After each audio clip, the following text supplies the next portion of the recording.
بسم الله الرحمن الرحيم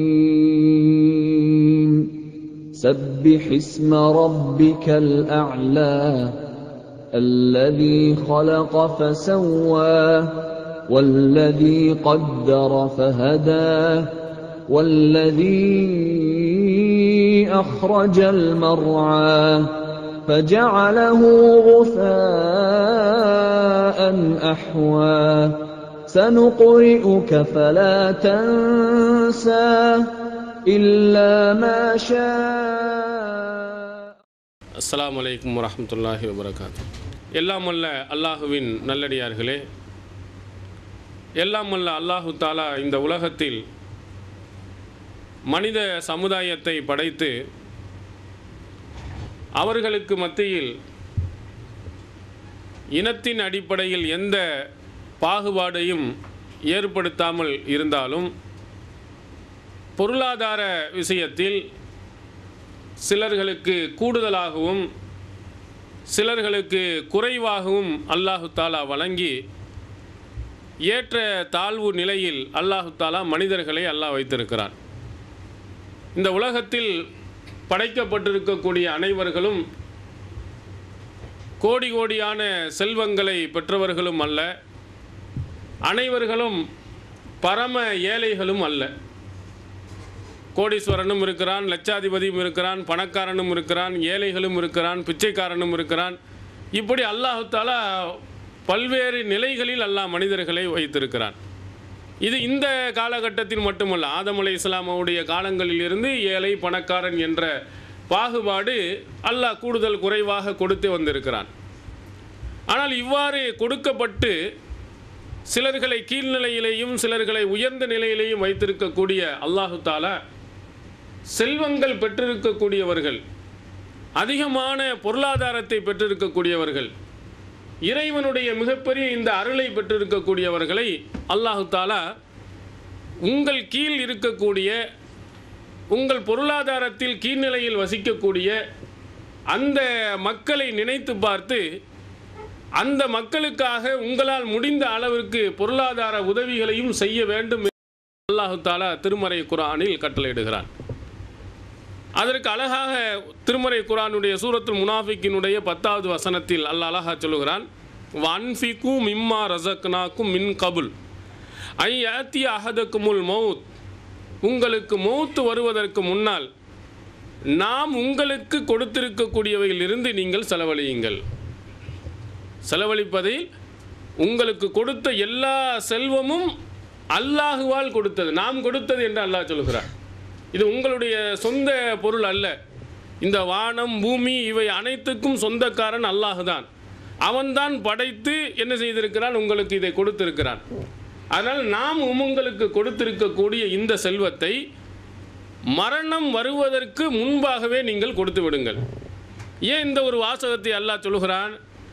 மறுமை நாளையில் நீங்கள் எழுப்பப்படுகின்ற நேரத்தில் நாம் பாவிகளாக, இறைவனுக்கு மாற்றமான காரியங்களை செய்தவர்களாக இறைவனுக்கு முன்னால் குற்றவாளியாக நிற்கின்ற போது, அப்போ அதற்கு நஷ்ட ஈடாக என்ன செய்வான்? எந்த ஏதாலும் கொடுக்கலாம், பிள்ளையை கொடுக்கலாம், மனைவியை கொடுக்கலாம், உற்றார் உறவினர்களை கொடுக்கலாம், செல்வங்களை கூட கொடுத்துட்டு தப்பிக்கலான்னு ஆசைப்படுவான். பூமி நிறைய தங்கத்தை வைத்து நீ நஷ்ட ஈடாக கொடுத்தாலும் அல்லாஹ் அந்த நேரத்தில் எடுத்துக்கொள்ள மாட்டான். மறுமை நாளில் ஒரு பேச்சுக்கு இது பூமி அளவுக்கு உங்கள்கிட்ட தங்க இருந்தாலும் யாரெல்லாம் இதை பெற்றுக்கிட்டு என்னையை இந்த வேதனையிலிருந்து காப்பாற்று அப்படின்னு நீங்கள் சொன்னீர்களானால் அப்போ அல்லாஹாலா ஏற்றுக்கொள்ள மாட்டான். அது நீங்கள் அந்த செல்வங்களை எல்லாம் எப்போ நீங்கள் கொடுத்துருக்க வேண்டும்? உங்களுடைய மரணம் வருவதற்கு முன்னால் நீங்கள் என்ன செய்ய வேண்டும்? கொடுக்க வேண்டும். அது மரண நெருக்கத்தில் உண்மை நிலை தெரிகின்ற அந்த காலகட்டத்தில் நீங்கள் அப்படி கொடுக்க முன் வந்தாலும் கூட அல்லாஹு தாலா அதை ஏற்றுக்கொள்வதில்லை. ஏன்னா மரண நெருங்க வரும்போது உங்களுக்கு தெரிஞ்சிடும் என்ன நிலைமை, நம்ம நல்லவனா கெட்டவனா, நமக்கு என்ன பிரச்சனைகள் ஏற்பட போகிறது இந்த சக்கராத் ஹாலில் தெரிஞ்சிடும். அதனால தான் ரசூலுல்லாஹி ஸல்லல்லாஹு அலைஹி வஸல்லம் அவர்கள் உங்களுடைய தௌபா எப்போ ஏற்றுக்கொள்ளப்படும்னா மாலம் யுகர்கிர், இந்த கர்கராவுடைய நேரம், இந்த இழுத்துக்கிட்டு போகிற நேரம் இருக்க அந்த நேரம் வர்றதுக்கு முன்னாடி நீங்கள் செய்யும் தௌபா மட்டும்தான் ஏற்றுக்கணும் அல்லாஹ். அந்த நேரம் வரும்போது உங்களுக்கு உண்மை தெரிந்து போய்விடும். அப்போ போய் அல்லாஹ் மன்னிச்சுக்கண்டா அல்லாஹ் மன்னிக்க மாட்டான். அதனால் மரணம் வருவதற்கு முன்னால் தௌபா செய்யணும். அதே மாதிரி பொருளாதாரத்தை அந்த நேரத்தில் நான் கொடுக்க போகிறேன்னு சொன்னாலும் அல்லாஹ் ஏற்றுக்கிற மாட்டான். அடுத்து அதிலே சொல்லுவேன், வயக்கூலு ரப்பி லவுலா அஹர்தனி இலா அஜலின் கரீப், யாரெல்லாம் எனக்கு கொஞ்சம் காலம் பிற்படுத்தினா என்றால், மரண நெருக்கத்தில் அவன் உணர்கிறான், செல்வங்களை எல்லாம் சேமித்து வைத்தவன் விளங்கி அப்போ கேட்பான், கொஞ்ச நேரம் எனக்கு பிற்படுத்தினா என்று சொன்னால் அசத்தக்க வாக்கும் மின சாலிஹீன், நான் அதையெல்லாம் தர்மம் செய்து நான் என்ன செய்து விடுவேன், நல்லவனாக ஆகிவிடுவேன் என்று சொல்லுவான். ஆனால் அல்லாஹாலா என்ன செய்ய மாட்டான், ஏற்றுக்கொள்ள மாட்டான். அப்போ இந்த வசனத்தில் இருந்து ஒரு அடிப்படையான ஒரு முக்கியமான விஷயத்தை அல்லாஹாலா சொல்லுகிறான். உங்களுடைய செல்வங்கள் எவ்வளவு கோடி கோடியாக நீங்கள் சம்பாதித்தாலும் சரி, நீங்கள் ஒரு நடுத்தரமானவர்களாக இருந்தாலும் சரி, உங்களுடைய செல்வங்கள் உங்கள் கீழ் இருக்கக்கூடிய கஷ்டப்படக்கூடிய நல்ல வழிகளில் உங்களுடைய செல்வங்கள் என்ன செய்ய வேண்டும், செலவழிக்கப்பட வேண்டும். இப்படி செலவழிக்கப்படுவதினால் அவன் இன்னொருத்தன் நல்லாக இருக்கலாம், அவனுடைய சிரமங்கள் நீக்கப்படலாம். அதனால் எனக்கு என்ன அப்படின்னு கேட்டிங்கன்னா, மறுமை நாளையிலும் இம்மையிலும் சரி மறுமை நாளையிலும் உங்களுக்கு மிகப்பெரிய ஒரு நன்மை இருக்கிறது.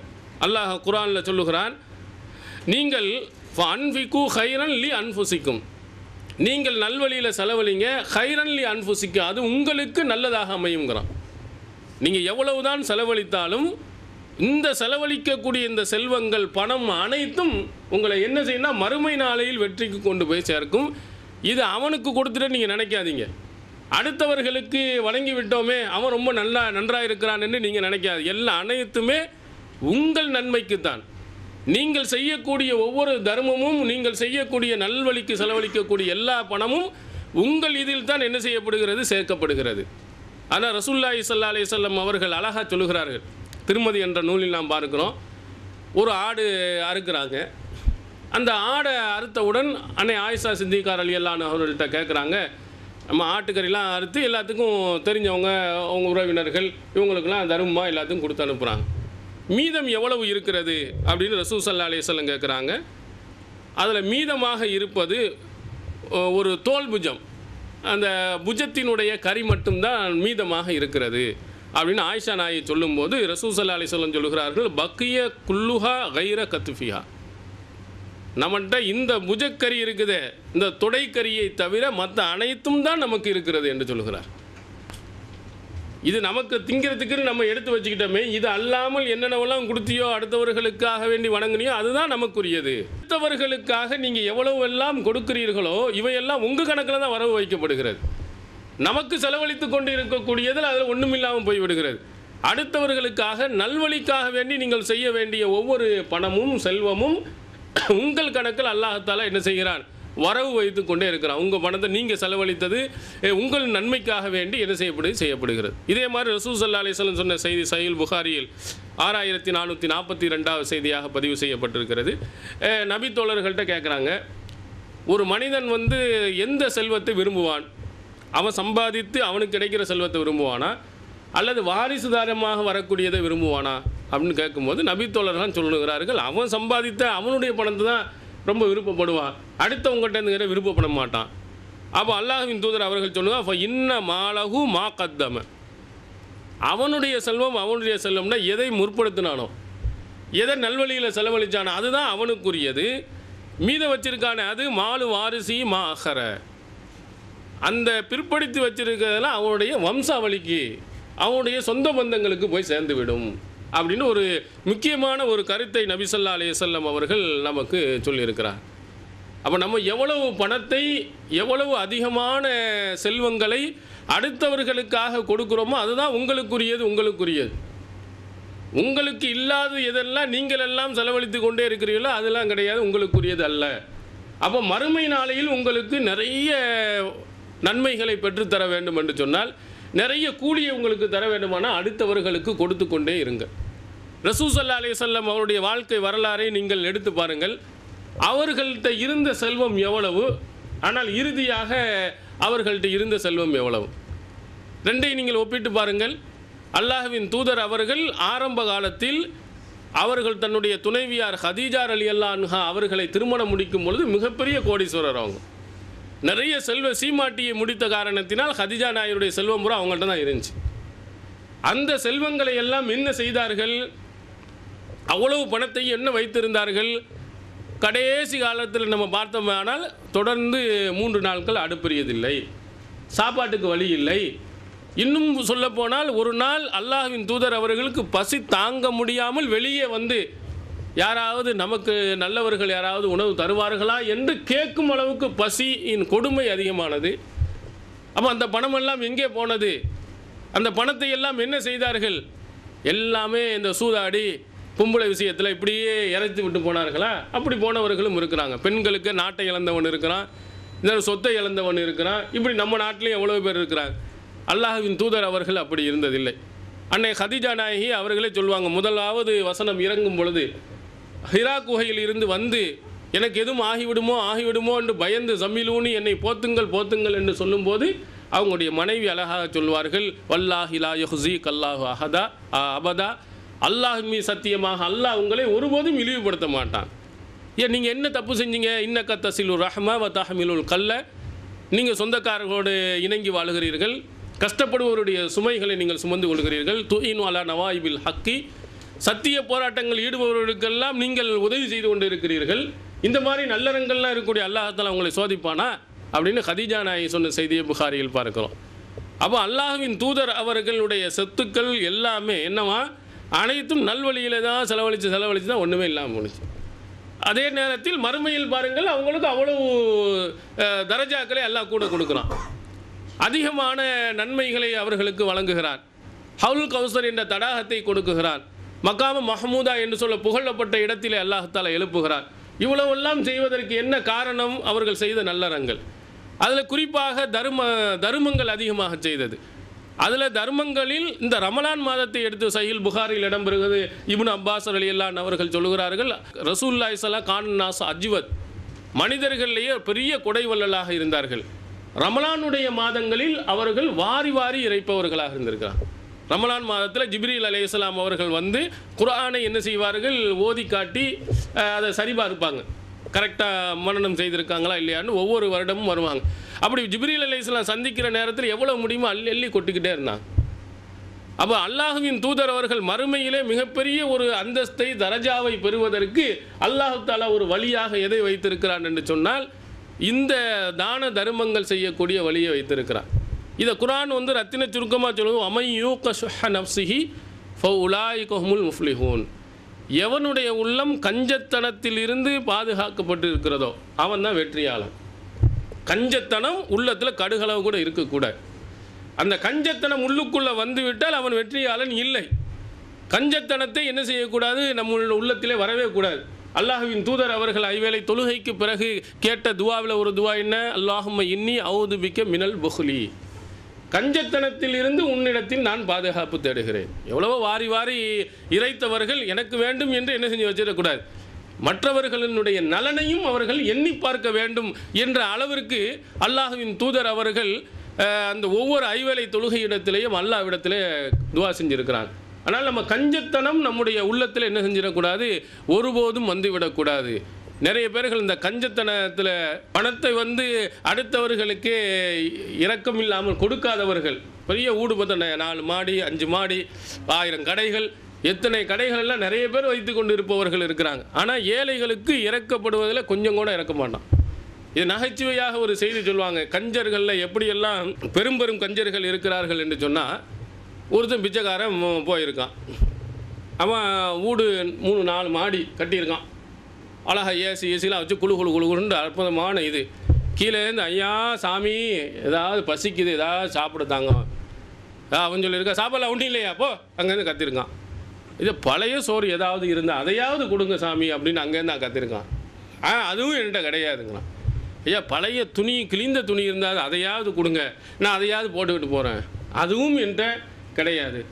ஒரு 10 பைசா இருந்தாலும் கொடுங்களேன், அதையாவது நான் வாங்கிட்டு போகிறேன்ட்டு அப்பவும் இல்லைன்றிருக்கான். சரியான கோவம் வந்துருச்சு யாருக்கு, பிச்சைக்காரனுங்க. இறங்கி கீழே வாயா 2 பேரும் சேர்ந்து பிச்சை எடுப்போம். ஏடா 10 பைசா உன்கிட்ட இல்லைங்கிற, கிழிந்த துணி இல்லைங்கிற, சாப்பாடுக்கு வழி இல்லைங்கிற, நீ நானும் ஒன்று தானே, வா 2 பேரும் சேர்ந்து போய் பிச்சை எடுப்போம் அப்படின்னு சொல்லியிருக்கிறான். இந்த மாதிரி நிலைமை என்ன செய்யற சில ஆளுக்கு, அப்படி கஞ்சனர்களாக என்ன செய்யறான் நிறைய பேர் இருக்கிறாங்க. அதனால் கஞ்சத்தனம் வந்து ரசூல் ஸல்லல்லாஹு அலைஹி வஸல்லமுடைய வாழ்க்கையில், அவங்களுடைய தோழர்களுடைய வாழ்க்கையில் பார்த்தீங்கன்னா வாரி இறைத்தவர்கள் வள்ளல்களாக அவர்கள் தான் இருந்திருக்கிறாங்க. அதற்கு அல்லாஹ்வின் தூதர் அவர்கள் சொன்ன அந்த நபிமொழிகள் நிறைய அவர்களை ஊக்கப்படுத்தியிருக்கிறது. ஏழ்மை நிலையிலே உழண்டவர்கள் தான். நம்ம மாதிரிலாம் நல்ல சட்டைகளையும் போட்டுக்கொண்டு நல்ல உணவுகளை சாப்பிட்டு வந்தவங்களாம் இல்லை. அந்த காலத்தினுடைய நிலைமை இப்போ சோமாலியா போன்ற இடங்களில் எவ்வளோ கஷ்டப்படுறாங்களோ அதை விட மோசமாக தான் இருந்துச்சு. ஏழைப்பட்டவர்களுக்கு கஷ்டப்பட்டவர்களுக்கெல்லாம் என்ன செஞ்சுருக்காங்க, வாரி வாரி கொடுத்துருக்குறாங்க. ஏன் அப்படி கொடுத்தார்கள்னா மறுமையினுடைய அச்ச உணர்வை ஊட்டினாங்க. இந்த தர்மம் செய்வதனால், அடுத்தவருக்கு நீங்கள் வாரி வழங்குவதனால் உங்களுக்கு கிடைக்கக்கூடிய அந்த நன்மைகளை எடுத்து சொல்கிறாங்க. நிறைய செய்திகள், பலகீனமான செய்திகள் அது ஒரு வண்டி அளவுக்கு இருக்கிறது, ஆதாரபூர்வமான செய்திகளும் அதே அளவுக்கு இருக்கிறது. பலகீனமான செய்தி நிறைய சொல்லலாம், ஆதாரபூர்வமான செய்திகளும் அதைவிட சிறந்த அளவிற்கு அல்லாஹ்வின் தூதர் அவர்கள் சொன்ன அறிவுபூர்வமான தெளிவான நல்ல செய்திகளும் ஹதீஸ்களில் நிறைய பதிவு செய்யப்பட்டிருக்கிறது. ஆனால் ரசூல் ஸல்லல்லாஹு அலைஹி வஸல்லம் அவர்கள் எவ்வளவு இதற்காக வேண்டி நன்மைகள் எவ்வளவு கிடைக்கும்னு சொல்லியிருக்கான்னு பாருங்கள். நான் ஒவ்வொன்றா உங்களுக்கு பட்டியல் போட்டேன், அதெல்லாம் நீங்கள் மனசில் பதிவு பண்ணி வச்சுக்கிறீங்க. நம்ம தர்மம் செய்வதின் காரணத்தினால் நமக்கு எவ்வளவு நன்மைகள் அல்லாஹ்வின் புறத்தில் இருந்து கிடைக்குது. அது சஹீஹ் புகாரியில் 1442வது செய்தி, மாமின் யோமின் யுஸ்பிஹுல் இபாத் ஃபீஹி இல்லா மலக்கான் என்சிலான். எந்த ஒரு நாள் ஆனாலும் 2 மலக்குமார்கள் என்ன செய்கிறாங்க, இங்கே வருகிறார். ஒவ்வொரு நாளையிலையும் 2 மலக்குமார்கள் இறங்குறாங்க. ஃபயக்கூல் அஹதுஹுமா அல்லாஹும் அத்தி முன்ஃபிகன் ஹலஃபா. அவர்கள் என்ன செய்வார், ஒருவர் என்ன செய்வார், அல்லாஹ்ட்ட துவா செய்வார், யா அல்லாஹ் எவன் நல்ல வழியில் செலவழிக்கிறானோ அவனுக்கு என்ன பன்மடங்கு நீ கொடு. இன்னொருவர் சொல்லுவார், அல்லாஹ் அத்தி மும்சிகன் தலஃபா, எவன் தடுத்து கொள்கிறானோ அவனுக்கு நீ அழிவை கொடு. 2 மலக்கு தினமும் ஒவ்வொரு நாளும் இது யார் அனுப்பி வைக்கிறா, மலக்கா சொந்த இஷ்டத்துக்குலாம் வர முடியாது. அல்லாஹ் தான் என்ன செய்யணும், இந்த உலகத்துக்கு அனுப்பி வைக்கணும். அந்த அல்லாஹ் அனுப்பி வைக்கிறான். ஒரு மலக்கு சொல்லுகிறார், யார் நல்ல வழியில் செலவழிக்கிறானோ, இன்னைக்கு ஒரு நாள் நீங்கள் தர்மம் நீங்கள் செய்தீர்களானால் உங்களுக்காண்டி உடனடியாக என்ன செய்கிறார், ஒரு மலக்கு துவா செய்யலாம், இவனுக்கு நிறைய கொடு, இவனுக்கு இதே மாதிரி பன்மடங்கு கொடு, இங்கே இருந்தாலும் சரி அல்லது மறுமை நாளில் இருந்தாலும் சரி நிறைய வாரி வழங்கு இவனுக்காக வேண்டி.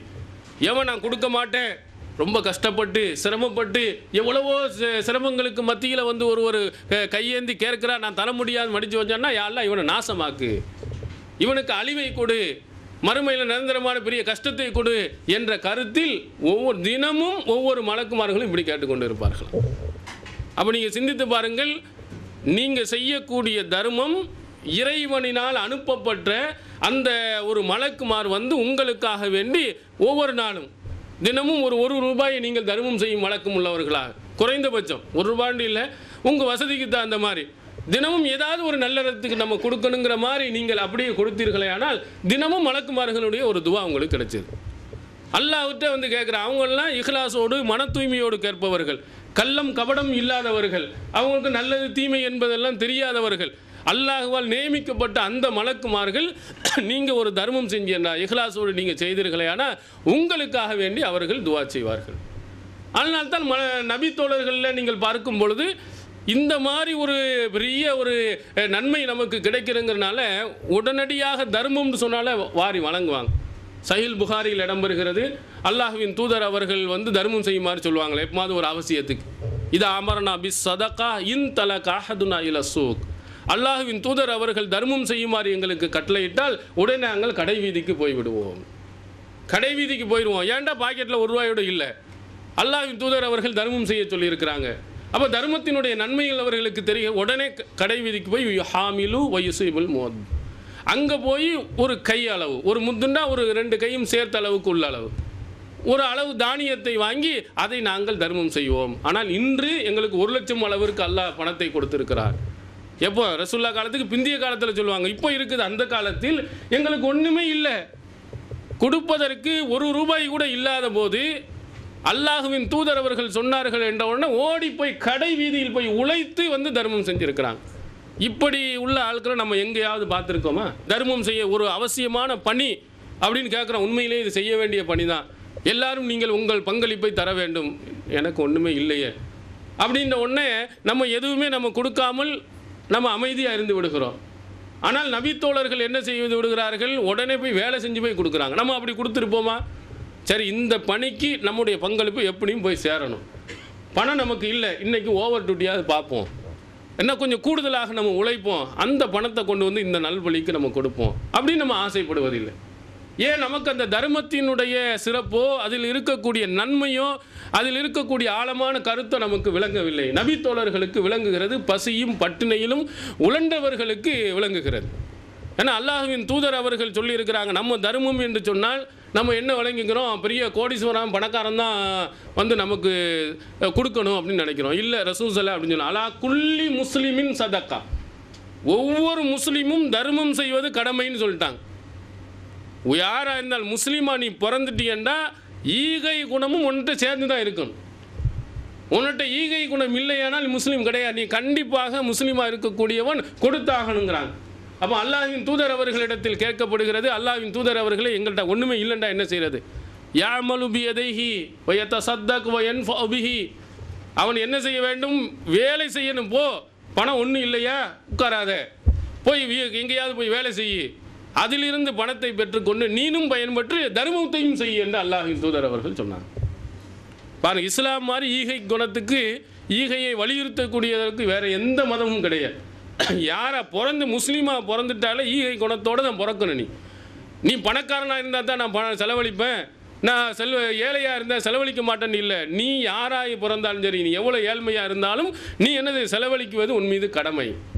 நீ உனக்கு முடியவில்லை, பணம் இல்லையானால் போய் வேலைக்காவது சேர்ந்து அந்த வேலையிலிருந்து வரக்கூடிய பணத்தை பற்றி நீ என்ன செய், தர்மம் செய் என்று சொன்னாங்க.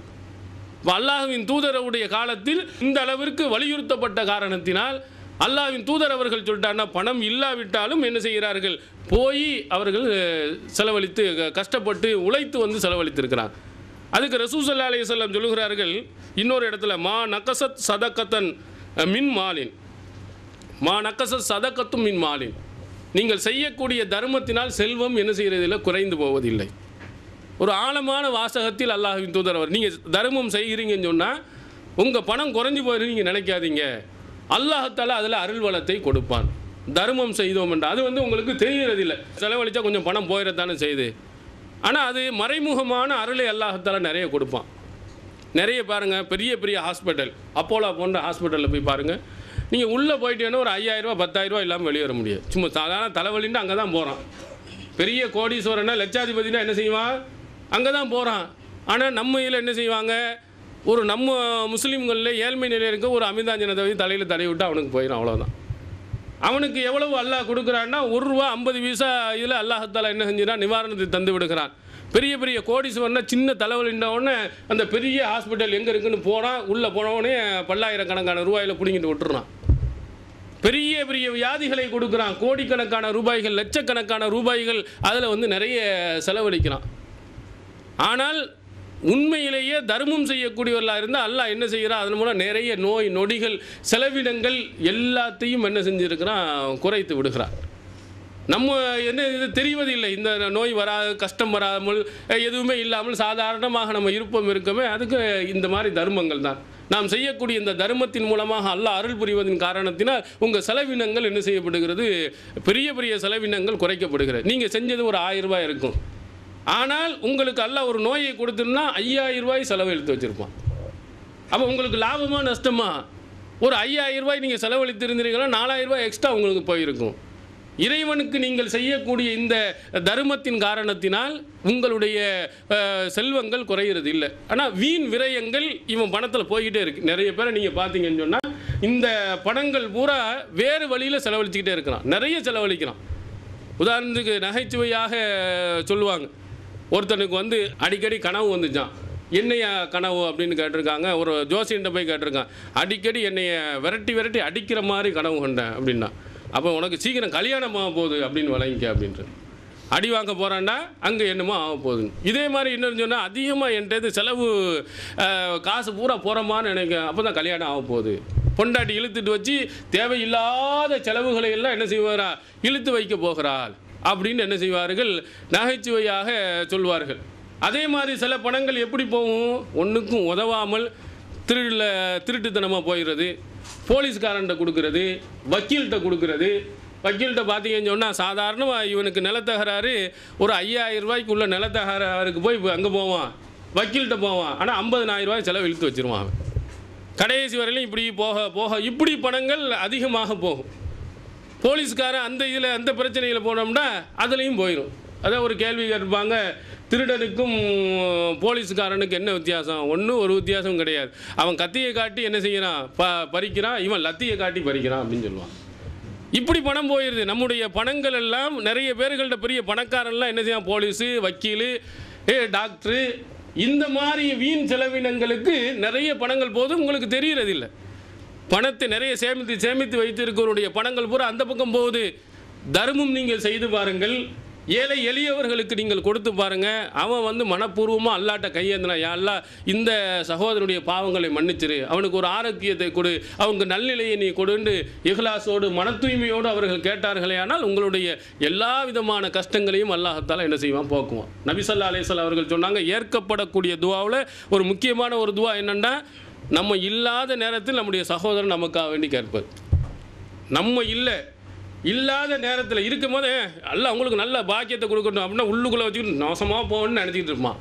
உங்கள்கிட்ட வந்து அப்படி பல்ல காட்டி சிரிச்சுக்கிட்டு இருப்பான். உள்ளுக்குள்ளே எவனை திட்டான்னு தெரியாது. ஆனால் நீங்கள் இல்லாத நேரத்தில் நீங்களே இல்லை நினைத்து பார்க்குறான், நாங்கள் துபாய்க்கு போனோம், எவ்வளோ நான் கஷ்டப்பட்டேன், சாப்பாடு கொடுத்தான், இருக்க இடம் கொடுத்தான், என்ன ஊருக்கு போகிறதுக்கு உதவி செஞ்சான் அப்படின்னு நினைத்து பார்த்தியா? அல்லாஹ் அவனுடைய பாவங்களை மன்னிச்சிரு, அவனுடைய கஷ்டத்தை போக்கு, அவன் ரொம்ப சிரமப்படுகிறான்னு சொல்லிட்டு தனியில் இருந்து அவன் பிரார்த்தனை செய்வானானால் அவனுடைய பிரார்த்தனை அல்லாஹ் தஆலா என்ன செய்கிறான்?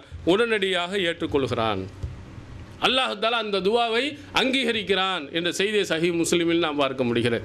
அதனால் நம்முடைய இந்த துவாக்கு நம்ம செய்யக்கூடிய தர்மங்கள் உண்மையான நல்ல காரியங்களுக்கு நம்ம செலவழிக்கிறோம் என்று சொன்னால் அதன் மூலமாக கிடைக்கக்கூடிய அந்த பிரார்த்தனைக்கு மிகப்பெரிய ஒரு வலிமை இருக்கிறது. அதனால் நீங்கள் செலவழிக்கக்கூடிய ஒவ்வொரு பணமும் பல வகைகளில் பன்மடங்காக உங்களுக்கு கொடுக்கப்படுகிறது. இது மட்டுமல்ல, இங்கே இல்லை, மறுமை நாளையிலையும் நிறைய அள்ளி கொடுக்குறான் அல்லாஹ். திருமறை குர்ஆன் சூரத்துல் ஹதீதினுடைய 18வது வசனத்தில் சொல்கிறான், இன்னல் முத்தசத்திகீன வல் முத்தசத்திகாத், தர்மம் செய்யக்கூடிய ஆண்கள், தர்மம் செய்யக்கூடிய பெண்கள், வா அக்ரதுல்லாஹ கர்லன் ஹசனா, அல்லாஹ்விற்கு அழகிய கடன் கொடுக்கக்கூடியவர்களுக்கு யுலாஃபு லஹும் வலஹும் அஜ்ருன் கரீம், அவர்களுக்கு அல்லாஹ் பன்மடங்கு பெருக்கி கொடுக்குகிறான், அவர்களுக்கு சங்கையான கூலி இருக்கிறது என்று சொல்கிறார். இதை சூரத்துல் பக்ராவினுடைய 245வது வசனத்தில் சொல்லும் பொழுது அல்லாஃபன் கசீரா, அதிகமான மடங்குகள் அவனுக்கு அல்லாஹ் அள்ளி கொடுக்குறான். இல்லை, ரெண்டு பேரும் அல்லாஹ் தஆலா சொல்ல போகிறான், ஆண்கள், தர்மம் செய்யக்கூடிய ஆண்கள், தர்மம் செய்யக்கூடிய பெண்கள். இப்போ தர்மம் செய்யக்கூடியதில் பெரும்பாலும் ஆண்கள் தான் இருக்கிறாங்க. ஆனால் நம்ம என்ன செய்கிறதில்ல, பெண்களை ஊக்கப்படுத்துறதும் இல்லை. அவங்களுக்குன்னு தனியாக பணம் நீங்கள் கொடுக்குறீங்களா இல்லையா, சேமித்து வச்சுருக்காங்களா இல்லையா? நல்ல காரியங்கள் என்று சொன்னால் என்ன செய்யணும்? அவங்ககிட்டையும் கேட்டு வாங்கிட்டு வந்து கொடுங்க. இங்கே ஜமாத்தினுடைய நல்ல பணி இருக்குன்னு சொன்னால் என் சார்பாக இந்த இருக்குது, என்னுடைய மனைவி சார்பாக இந்த எவ்வளோ எடுத்துக்கிறேங்க. அவங்களுக்குன்னு சொத்து சுகங்கள், வீடுகள் எவ்வளவோ இருக்கிறது, எவ்வளவோ கொடுக்குறீங்க. அந்த பணத்தில் இருந்து அவங்கள வந்து உண்மையிலேயே நீங்கள் உங்கள் மனைவி மீது நீங்கள் பாசம் வைத்திருப்பீர்களே ஆனால், அவங்க மறுமை நாளை வெற்றி அடைய வேண்டும் என்று இருப்பீர்களானால் அவங்க பணத்திலேருந்து தர்மம் செய்ய சொல்லுங்கள். ரசூல் ஸல்லல்லாஹு அலைஹி வஸல்லம் வந்து சொல்லார்களே, அழகம் நரகத்திலிருந்து பாதுகாப்பதற்கு அவங்களுக்கு பெரிய கேடயமாக அமைய போது இந்த தர்மம் தான். சொர்க்கத்தை இங்கே பெருநாள் தொழுகை தொழுதுட்டு ரசூல் ஸல்லல்லாஹு ஆற்றிய உரையில் உங்களை அதிகமாக நரகத்தில் நான் பார்த்தேன் அப்படின்னு சொன்ன உடனே என்ன சொன்னார்கள்? நரகத்தில் அதிகமாக பார்த்தேன்னு சொன்ன உடனே அவர்கள்லாம் பதறி போகும் பொழுது ரசூல் ஸல்லல்லாஹு அலைஹி வஸல்லம் தர்மம் செய்யுங்கள், தசத்தக்ன வலோ மின் ஹுல்லிக்குன்ன, உங்கள் ஆபரணங்கள் இருந்தாலும் நீங்கள் தர்மம் செய்யுங்கள்னு சொன்னாங்க. என்ன எப்படி சேர்த்து வருகிறது? நரகத்தில் உங்களை தான் அதிகமாக பார்க்கிறேன்னு சொல்லிட்டு அதை தடுக்கும் விதமாக அல்லாஹ்வின் தூதர் அவர்கள் சொன்னதை நீங்கள் தர்மம் செய்யுங்கள்.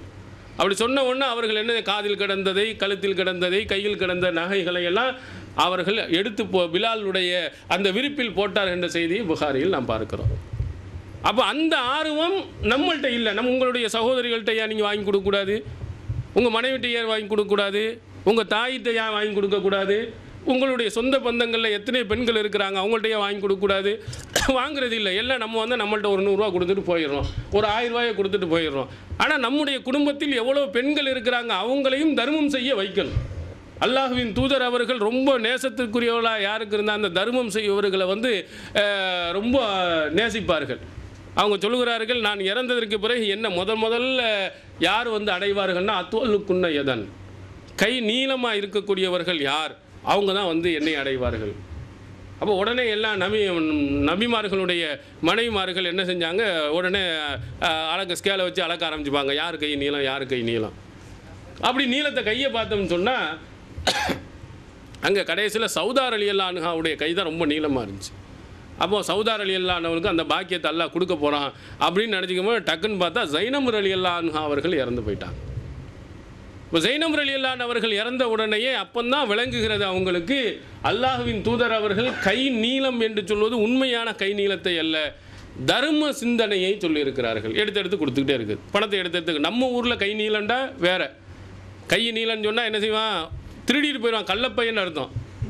அல்லது கை நீளம் படார்னு அடிச்சிருவான்னு அர்த்தம். அதுக்கு தான் நம்ம கை நீளம் என்று சொல்லுவோம். ஆனால் அரபு உலகத்தில் கை நீளம் என்று சொன்னால் தர்மம், எடுத்து இருக்கிற பணத்தை. அவங்க ஆயிஷா நாயகி சொல்லுகிறார்கள், இவர்கள் உழைத்து அப்புறம் அதுக்கு தர்மம் செய்வார்கள்.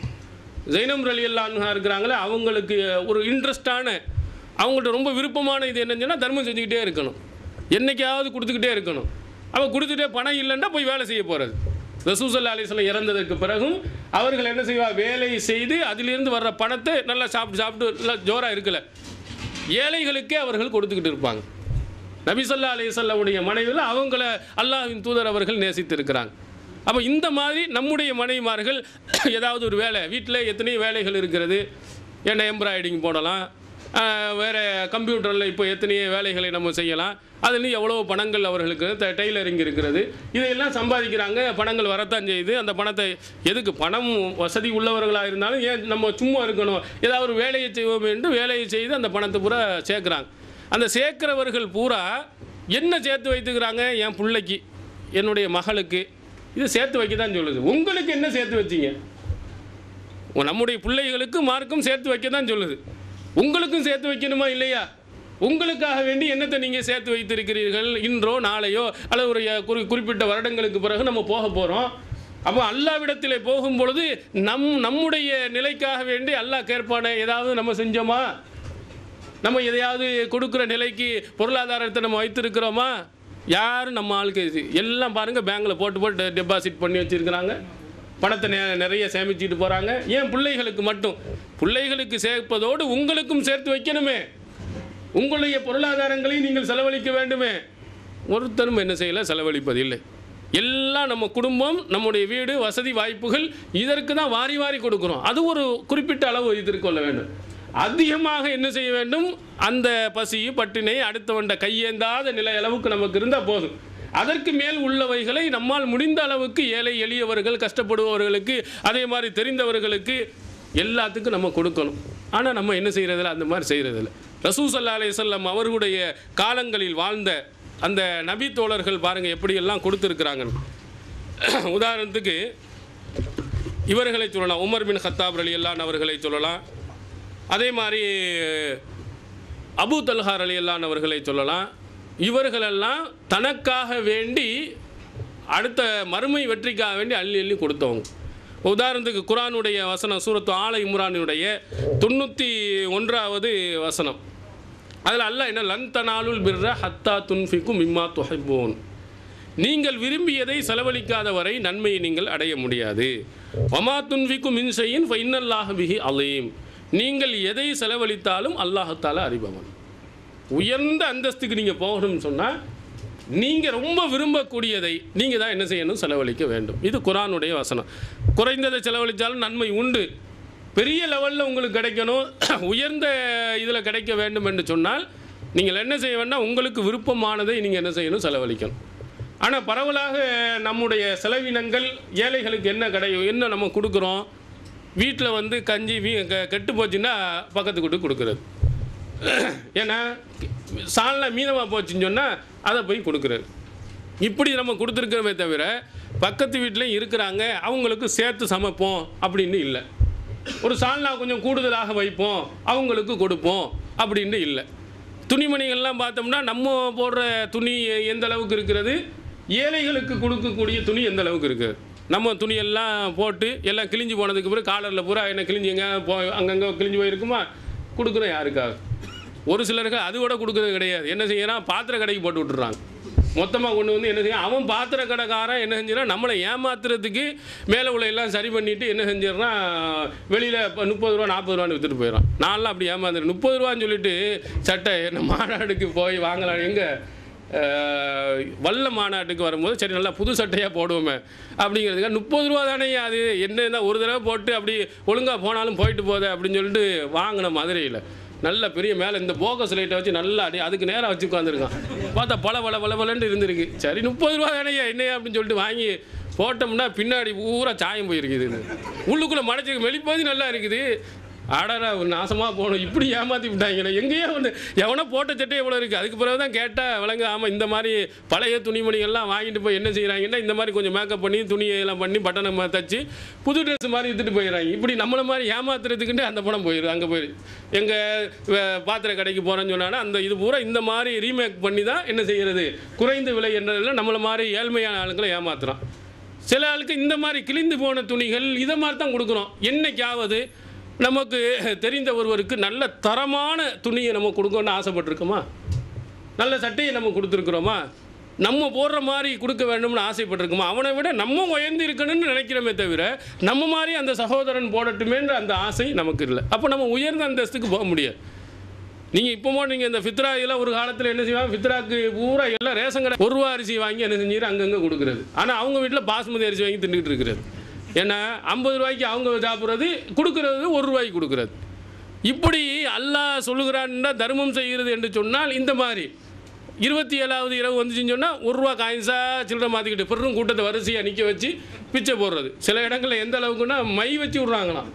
ஏன்னா ஓட்டு போடுற மாதிரி அடுத்த தடவை திருட்டு பையில் திரும்ப வந்துடுறானா மூதே நீ கொடுக்குற 1 ரூபா 5 ரூபாய்க்காக வேண்டி மை வச்சு விட்டு கொடுக்கக்கூடிய இடங்கள்லாம் இருக்குது.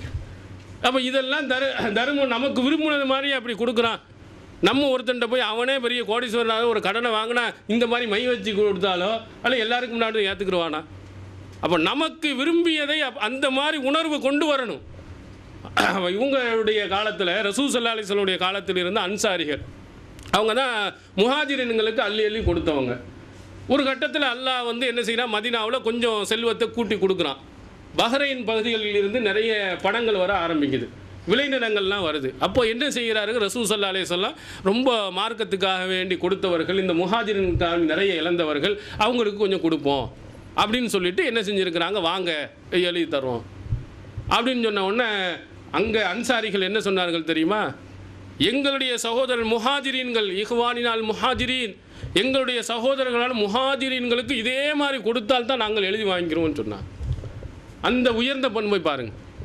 முன்னாடியும் கொடுத்து எல்லாத்தையும் அள்ளி கொடுத்தாச்சு, கொடுத்ததுக்கு பிறகு சரின்னு கொடுக்க வர்றாங்க ரசூல் ஸல்லல்லாஹு அலைஹி வஸல்லம். இல்லை இல்லை என்னுடைய சகோதரன் இல்லையா, அவனுக்கும் இதே மாதிரி எங்களுக்கு கொடுக்கணும், அப்படி கொடுத்தா தான் நாங்கள் வாங்குவோம், இல்லைன்னா நாங்கள் வாங்க மாட்டோம்.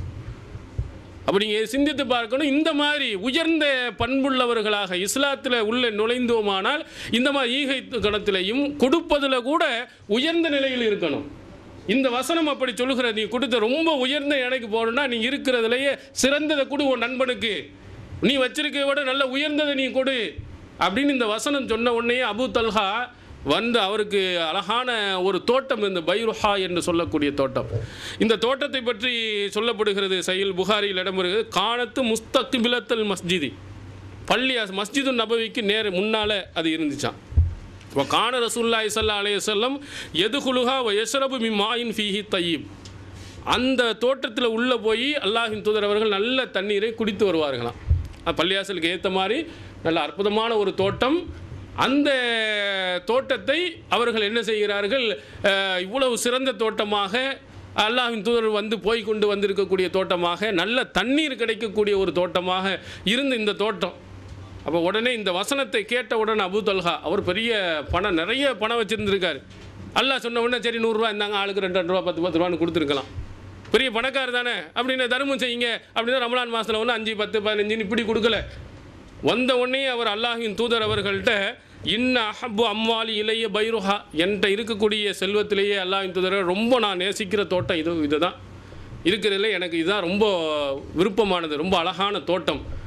இதை நான் என்ன செய்கிறேன், உங்கள்கிட்ட இன்னஹா சதக்கத்துன் லில்லா, அல்லாவுக்காக இது தர்மமாக கொடுக்கிறேன். அர்ஜு பர்ரஹா வ துஹ்ரஹா இந்தல்லா, இதனுடைய நன்மையை சேமிப்பை அல்லாஹ்விடம் நான் எதிர்பார்க்கிறேன். இதை நீங்கள் எந்த வழியில் நீங்கள் செலவழிக்க வேண்டுமோ அதை நீங்கள் செலவழி. ரசூல்லா பார்த்துட்டு பஹ் மாலுன் ராபிஹ், ரசூல்லா சொல்கிறாங்க நல்ல லாபம் தரக்கூடியதாச்சப்பா, இது ரொம்ப பெரிய அற்புதமான தோட்டமாச்சே, இதை நீ கொடுக்க வரியேன்ட்டு. அப்போ அல்லாவிடத்தில் இதனுடைய கூலி எதிர்பார்க்க நீங்கள் வச்சுக்கிறீங்கன்றவனா ரசூசல்லா சொந்த பந்தங்களுக்கு இதை போய் முதல்ல பிரித்து கொடு. எவ்வளோ பேர் கஷ்டப்பட்டு இருக்கிறான் அவனுக்கு கொடுண்டவனா உடனே அந்த தோட்டத்தை பிரித்து தன்னுடைய சொந்த பந்தங்களுக்கு கொடுத்தான். இந்த மாதிரி நமக்கு வருமா? இந்த மாதிரி நம்ம கொடுத்துருக்குறோமா? இருக்கிற 4 வீட்டில் ஒரு வீடை கொடுப்பதற்கு நமக்கு என்ன செய்ய மனம் வருவதில்லை. ஏன்னா நாம் செலவழிக்கக்கூடிய எவ்வளோ பணங்களில் 1% செலவழிப்பதற்கு நம்ம மனம் வரலை. ஆனால் அங்கே இருந்த அந்த நபித்தோழர்கள் என்ன செய்திருக்கிறார்கள்டா, சின்னதாக இருக்கட்டும் பெருசாக இருக்கட்டும் அல்லாஹ் சொல்லிவிட்டான் என்று சொன்னால் அதுக்கு நிறைய நன்மை கிடைக்கும் என்று சொன்னால் அதை உடனே செஞ்சால் அதில் உயர்ந்தது, அதிலேயே சிறந்தது அந்த மாதிரி பொருள்களை எடுத்து உடனுக்குடன் தர்மம் செய்யக்கூடியவர்கள். அதனால் மறுமையில் ஒரு மிகப்பெரிய இடத்துக்கு அவங்க போயிடுறாங்க. அதே மாதிரி உமர் பின் கத்தாப் அவர்களுடைய காலத்தில் நடந்த ஒரு சம்பவம் இடம்பெற்றிருக்கிறது. இதுவும் ஹைபர் போர்க்களம். ஹைபரில் தான் நிறைய மதினா பக்கத்தில் இருக்குது ஹைபருங்கிற இடம். அதில் பேரித்தம் தோட்டங்கள் நிறைய. அந்த ஹைபரை வெற்றி கொண்டவுடன் அந்த கனிமத்து பொருளாக உமர் ரலியல்லாஹுக்கு ஒரு தோட்டம் பெருசாக கிடைக்குது. அப்போ அவர்கள் சொல்லி யார சொல்லா இன்னி அசப்து அருளன் பி ஹைபர், அல்லாஹ்வின் தூதர் அவர்களே நான் ஹைபரில் ஒரு நிலத்தை நான் பெற்றிருக்கிறேன். லம் உசிப் மாலன் கத்து அன்ஃபுச இந்தி மின்ஹு, இதுவரையிலையும் இதைவிட சிறந்த ஒரு பொருளை நான் பெற்றதே இல்லை. ஹைபரில் கிடைச்சதான் எனக்கு ரொம்ப அற்புதமாக நல்ல பெரிய இடமா எனக்கு அல்லாஹ் தஆலா நிறைய தந்திருக்கிறான். அதை நான் என்ன செய்கிறேன், இதை மாதா தஅமுரு பிஹி, அல்லாஹ்வின் தூதரே நீங்கள் என்ன இதை நான் என்ன செய்ய வேண்டும் என்று நீங்கள் விரும்புகிறீர்கள் அப்படின்னு கேட்குறான். பெரிய சொத்து, இதுவரை எந்த கோணத்தில் கேட்குறான்டா, மறுமை வெற்றிக்கு எனக்கு நன்மை நிறைய தரணும், அதுக்கு தர்ற மாதிரி நீங்கள் ஏதாவது செய்ய விரும்புகிறீர்களா, இதுக்கு ஏதாவது கட்டளை இடுகிறீர்களா அப்படின்னு கேட்கும்போது இன் ஹசப்த அசலஹா ஒத்த சத்தக்த பிஹா, நீ விரும்பினால் என்ன செய்ய, இதை அசலையை வைத்துக்கொள், அதில் இருந்திருக்கக்கூடிய வருமானத்தை நீ என்ன செய், அடுத்தவர்களுக்கு தர்மம் செய் அப்படின்னு சொன்னான். அசலை வச்சுக்கிறீங்கன்னு சொன்னால் இதை யாரும் விற்க முடியாத மாதிரி ஒரு அக்ரிமெண்ட்டை போட்டு இதிலிருந்து வரக்கூடிய வருமானங்கள் அனைத்தும் எங்கே போகணும், ஏழை எளியவருக்கு போகிற மாதிரி நீ செய் அப்படின்னா அந்த பெரிய சொத்தை என்ன செய்தார், வக்ஃபு எழுதுகிறார். வக்ஃபுங்கிறதே அரபி சொல்லு தான். நம்ம வக்ஃபு வாரியம்னா வக்ஃபுண்டா தடுத்து வைத்தல், நிறுத்தி வைத்தல்னு அர்த்தம். நிறுத்தி வைத்தல்னா யாரும் விற்காமல் நல்ல விஷயங்களுக்கு மட்டுமே பயன்படுத்த வேண்டும் நிறுத்தி வைக்கிறது, அதில் இருந்தால் வக்ஃபுங்கிறது வந்துச்சு. அவர் சொல்லுகிறார் லா யுபாவு, இந்த சொத்து விற்கப்படக்கூடாது, யாரும் விற்க முடியாது.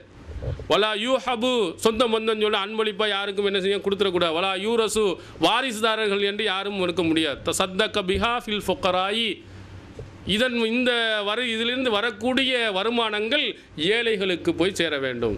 அஃபில் குர்பா, அதே மாதிரி சொந்த பந்தங்கள் என்று எவ்வளோ பேர் இருக்கிறாங்க அவங்களுக்கு கொடுக்கலாம். ஒஃபிர் ரிகாப், அடிமைகளுக்கு கொடுக்கலாம்.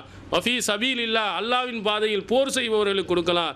ஒ இப்னு சபீல், அதே மாதிரி வெளியில் திடீரென்று வெளியூரிலிருந்து சாப்பாட்டுக்கு வழி இல்லாமல் இடையில் மாட்டிக்கொள்கிறார்களே வழிப்போக்கர்கள், அவர்களுக்கு ஒல் லைஃபி, விருந்தினர்களுக்கு இதை கொடுக்கலாம் அப்படின்னு சொல்லிட்டு அந்த மிகப்பெரிய சொத்தை வக்ஃபா எழுதிட்டு போகிறார். யார் எழுதுகிறா, உமர் பின் கத்தாப் ரலியல்லாஹு அவர்கள் எழுதுகிறார்கள். அவர்கிட்ட இருந்த மிகப்பெரிய ஒரு சொத்து அதுதான். இந்த மிகப்பெரிய ஒரு சொத்தை நல்வழியில் பயன்படுத்த வேண்டும் என்று ஆசைப்பட்டு திருட்டு புயல் எவனும் வந்துடக்கூடாதுங்கிறதுக்காக வேண்டி கரெக்டாக எல்லாத்தையும் போட்டால், எவனும் விற்காத, அன்பளிப்பாகவும் கொடுக்காத, என் சொந்த பந்தம்னு எனக்கு வேணும்னு சொன்னாலும் கொடுக்காத, எல்லாம் ஏழை எளியவர்களுக்கு போகணும் அப்படின்னு சொல்லிட்டு எழுதி வச்சுருக்கிறேன். இதே மாதிரி நம்ம எத்தனை பேர் எழுதி வச்சுருக்கிறோம் சொல்லுங்க பாப்போம். ஒரு காலத்தில் இருந்துச்சு, ஆரம்ப காலத்துலலாம். இப்போ உள்ள மதரசாக்கள் நீங்கள் பார்த்துருக்கலாம், எல்லாம் தஞ்சை மாவட்டங்களில் நிறைய மதரசாக்கள், கூத்தாநல்லூருக்கு இருக்கக்கூடிய மதரசாவுக்கு சென்னையில் பல இடங்களில் என்ன நிலங்கள் இருக்கிறது, பில்டிங்கள் இருக்குது. ஆரம்ப காலத்தில் கொடுத்தாங்க. இதுக்கு சுன்னத்துல் ஜமாத்தினருக்கு மார்க்கத்தில் இல்லாத மௌலுது ஓதுறது இந்த மாதிரி உள்ளதுக்கு அள்ளி அள்ளி கொடுத்து நிறைய இடங்கள் அங்கே எழுதப்பட்டிருக்கிறது. ஆனால் நம்முடைய ஊர் நிலைமையை பாருங்கள், எத்தனை இடங்களில் பள்ளிவாசலுக்கு நிலம் வாங்க முடியாமல், கட்டட முடியாமல், இந்த பெரிய ஆஸ்பால்ட் சீட்டில் போட்டு வெக்கையில் போய் கடந்துக்கிட்டு இருக்கக்கூடிய எவ்வளவு சிரமத்துக்குள்ள எத்தனை இடங்கள், நிறைய மக்கள் இருக்கிறாங்க, தொழ வேண்டும் என்று ஆசைப்படுகிறார்கள். ஆனால் அவர்களுக்கு என்ன செய்ய முடியல, இடம் இல்லை, வாங்க பண வசதி இல்லை.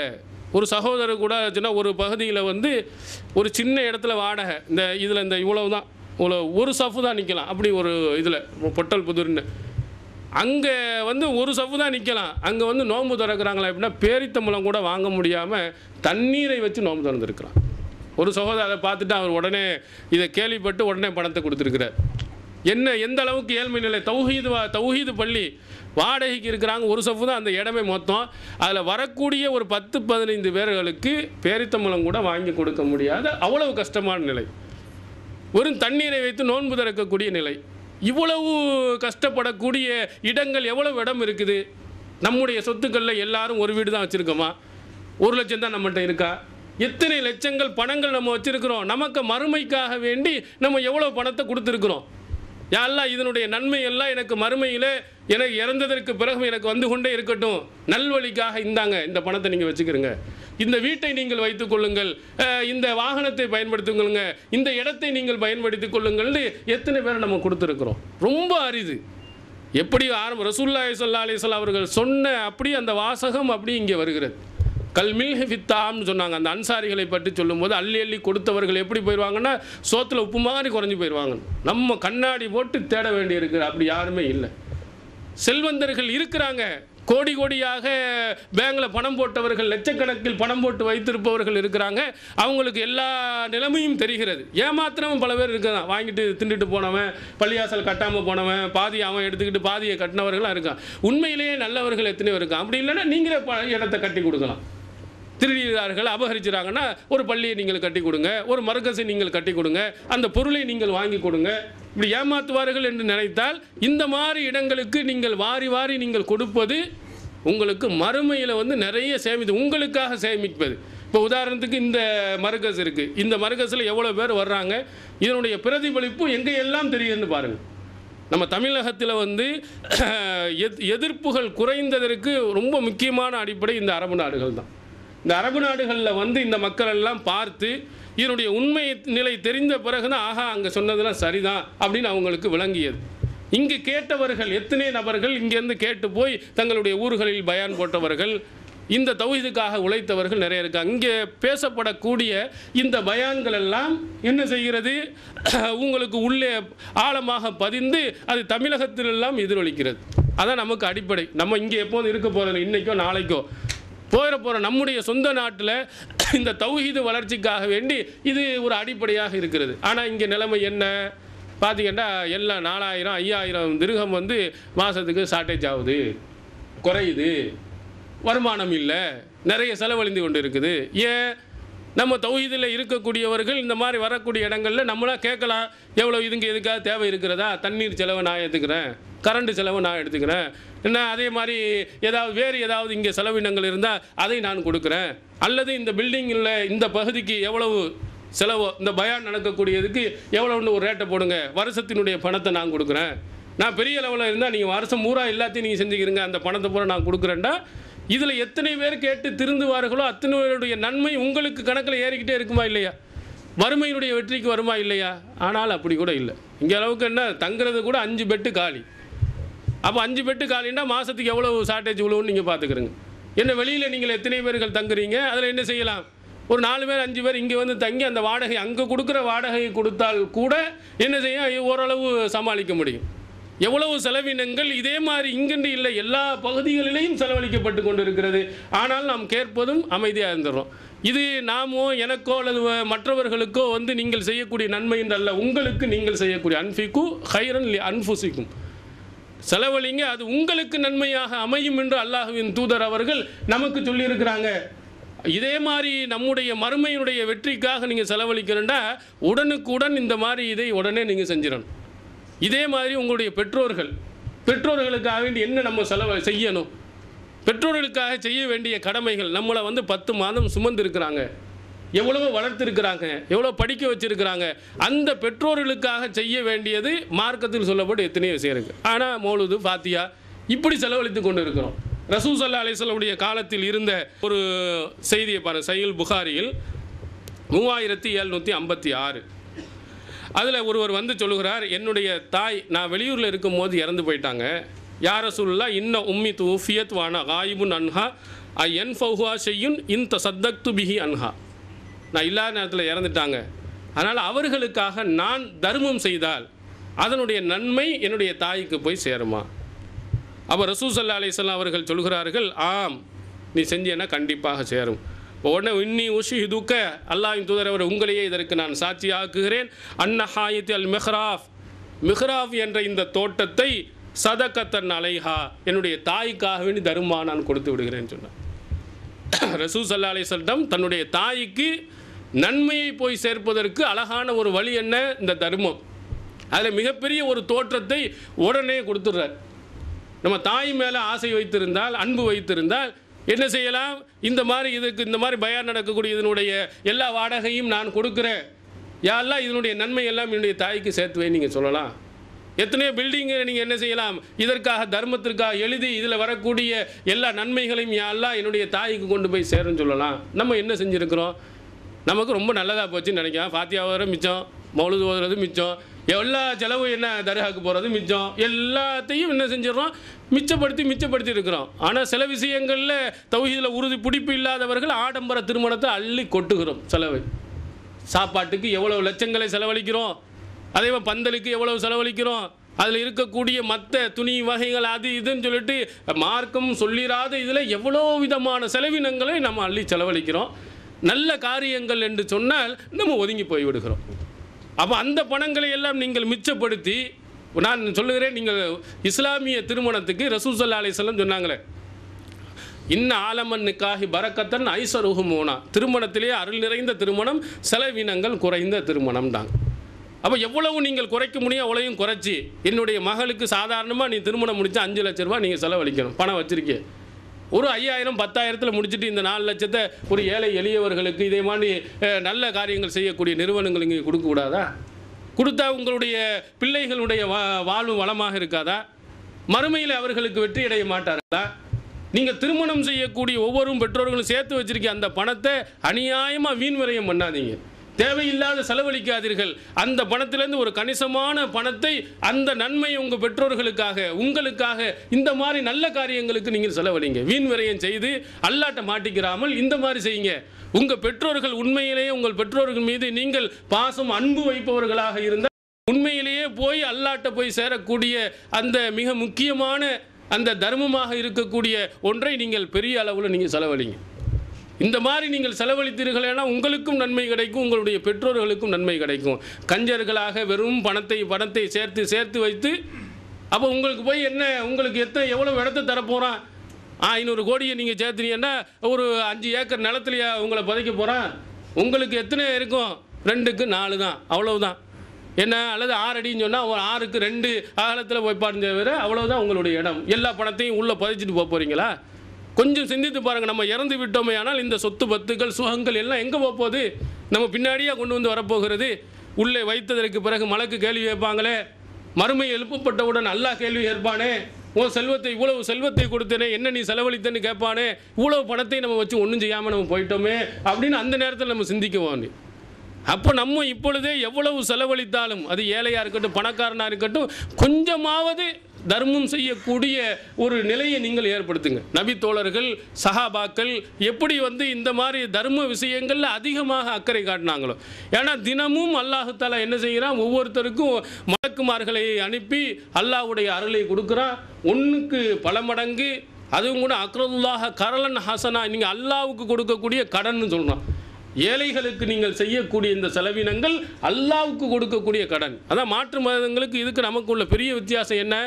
எல்லா பணத்தையும் அங்கே பூசாரி திண்டுக்கிட்டு இருப்பான். அங்கே எல்லாம் பணத்தை உண்டியலில் போட்டு போட்டு போட்டு எத்தனை லட்சம் கோடி எங்கே இருக்குது? திருப்பதியில் கடந்துருக்குது. அவ்வளவு கோடி ரூபாய் அளவுக்கு தங்க நகைகள் அங்கே கிடக்குது. அதையெல்லாம் கொடுத்தா இந்தியாவின் கடனை அடைச்சிடலாம். ஏழையே இல்லாத ஒரு நாட்டை உருவாக்கிறான். எல்லா பணத்தையும் அங்கே கொண்டு போய் போட்டு அவன் தான் சுருட்டி வச்சுருக்கான். இஸ்லாத்தில் அப்படி இருக்கா? அல்லாவுக்குண்டு நீ சொல்லிட்டீங்கன்னா ஏழைக்கு தான். இந்த நேர்ச்சி நம்ம செய்கிறோமே, அல்லாவுக்காக நேர்ச்சி செய்தோம்னா நீங்கள் கூட சாப்பிடக்கூடாது, ஏழை தான் சாப்பிடணும். இஸ்லாம் அதான் அல்லாவுக்கு கடன் கொடுக்குறேன்னா அல்லாவுக்கு போய் உண்டியலில் போகிறது அல்ல. நீ ஏழைகளுக்கு கொடுக்கக்கூடியது தான் அல்லாவுக்கு கொடுக்கக்கூடியது. மறுமையில் உனக்கு வெற்றியை தரக்கூடியது என்று இஸ்லாம் தான் சொல்லுகிறது. இப்போ அல்லாவுக்கே நீங்கள் கடன் கொடுப்போம். இப்போ மறுமையில் போய் நிறைய வாங்கலாம், நீங்கள் அள்ளி வாங்கலாம். அதனால் நீங்கள் ஒவ்வொருவரும், நான் செல்வந்தர்களையும் சொல்லுகிறேன், பணக்காரரையும் சொல்லுகிறேன், ஏழைகளாக இருப்பவர்களையும் சொல்லுகிறேன், தர்மத்தில் மட்டும் நம்ம ஈகைத்தனத்தில் மட்டும் கஞ்சத்தனத்தை காட்டிடக்கூடாது. அல்லாஹ் சொன்னதை போன்று கஞ்சத்தனத்திலேருந்து பாதுகாப்பு பெற்றால் தான் சொர்க்கமே வெற்றியே, இல்லைன்னா வெற்றி கிடையாது. அந்த கஞ்சத்தனம் என்ன செய்து விடும் என்று சொன்னால் நரக சொர்க்கத்திற்கு போவதை விட்டும் உங்களை தடுத்து விடும். நீங்கள் அள்ளி கொஞ்சம் கொடுத்து கொண்ட அந்த பக்குவத்தை நீங்களும் உங்களுடைய பிள்ளைகளுக்கு அப்படியே வளர்த்து வந்தீர்கள். ஆனால் உங்களுக்கு கிடைக்கக்கூடிய இது நிறைய மறுமையில் சொர்க்கத்துக்கு போகும்போது விஐபி வழி நிறைய இருக்குது. அதில் பாபு சதக்கா என்ற ஒரு வழி இருக்கிறது, தர்மத்தின் வாசல். அதில் யாரும் போகலான்னா அந்த தர்ம சிந்தனை நினைஞ்சிருக்கா சலன்னு உள்ளே போகலாம், வேறு யாரையும் அல்ல விட மாட்டான். அந்த அளவிற்கு அல்லாஹ் மறுமையில் இந்த மாதிரி தர்ம சிந்தனை உள்ளவர்களுக்கு நிறைய என்ன செய்கிறான், சலுகைகளை கொடுக்குறான். மறுமையில் நிறைய நன்மைகளை கொடுக்குறான். அதை விட முக்கியமாக யுகஃபிரு அன்கும் மின் செய்யாத்திக்கும், குர்ஆன் சொல்லுகிறது, உங்கள் பாவங்களை இது அழித்திருங்கிறான். நீங்கள் தர்மம் செய்ய செய்ய நம்ம பாவம் செய்யாத உலகத்தில் யாருமே கிடையாது. அதில் நானும் ஆதமுடைய பிள்ளையில் உள்ளவன் தான், எனக்கும் என்ன இருக்கிறது, தவறு செய்யக்கூடிய வாய்ப்பு இருக்கிறது, அதே மாதிரி பாவம் செய்யக்கூடிய நிலைமை இருக்கிறது. யாரெல்லாம் என்னுடைய பாவத்தை மன்னிச்சிங்கன்னா தர்மம் செய்யுங்க. நீங்கள் அந்த மாதிரி தர்மம் செய்ய செய்ய உங்கள் பாவங்கள் கழிந்து கழிந்து சுத்தமானவர்களாக மறுமையில் நீங்கள் எழுப்பப்படுவீர்கள். ஆனால் அல்லாஹ்வின் தூதர் அவர்கள் சொன்னதை போன்று, திருமறை குர்ஆன் சொன்னதை போன்று நமக்கு என்று முற்படுத்துவது அனைத்தும் இந்த தர்மம். அதனால் இப்போ உங்களுக்கு அந்த மாதிரி சிந்தனை இருந்துச்சுன்னு சொன்னால் உடனே செஞ்சிட. நீங்கள் வீட்டுக்கு போய் யோசிச்சின்னு சொன்னால் அதோட செய்தான் கெடுத்துருவான். இப்போ அதை தான் சொல்லுவாங்க, வலது கையில் இருக்கிறது இங்கே இடது கை கூட தெரியாத அளவுக்கு கொடுக்கணும். இங்கே உள்ளது அங்கே பக்கத்தில் இப்படி லைட்டாக இப்படி மாற்றினா கூட என்ன செஞ்சிருவான், செய்தான் உள்ளத்தில் உடனே பரட்டும். அப்போ பார்த்தவொடனே உண்மையிலே செய்யணும் அப்படின்னு ஆசை இருந்துச்சுன்னா உடனே செஞ்சிருங்க. Allah